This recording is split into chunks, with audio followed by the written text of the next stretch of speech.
Ano sabi niyo sa Divisoria ngayon? Wala, nakakatuwa lang po kasi wala, nakakaiyak. Kasi ngayon lang ulit naging malinis ng ganito. Nakakahiya po. Teka, saan po kayo? Pindor lang po. Okay, salamat po. Tuloy pa rin yung hanap buhay, boy. Pag mapapansin mo, okay naman sila dyan. Ha? Basta madadaanan lang ng tao. Saka pag may aberya, nakakadaan. Huwag lang dito sa recto. Maraming mapeperwisyo rito. O tama, pwede naman pala, boy. Tapos, yung sa pasada, tinatanong na yung mga pay parking niya, Ayun, oo.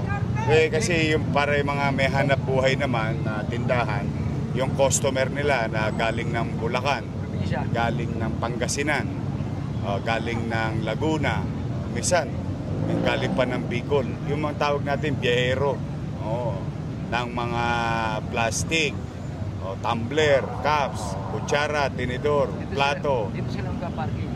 Makakaparada na sila ng maayos. Dati, doon pa sila paparada, buwat-buwat nila karton. Mabubuhay ngayon yung mga negosyante. Saka, sinago na ito, tinanggal na yung libag. Ha? Tinanggal na yung mga libag. Oo. Skoba.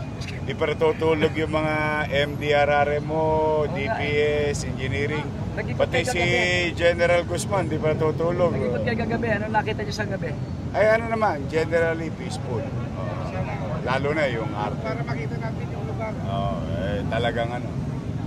Ito mo. Wala naman nagbago sa Maynila, luma pa rin. Pero maliwalas. Thank you po. Hindi naman na magiging BGC bigla ang Maynila. Maybe not in my lifetime. But yung maging maliwala sa kapanatagang pamumuhay. Nakapasok ang mga trabahante ng maliwalas, mabango, walang stress. Alam mo yung traffic really cause a lot of stress. So anyway, I'll talk to you later. Okay, thank you.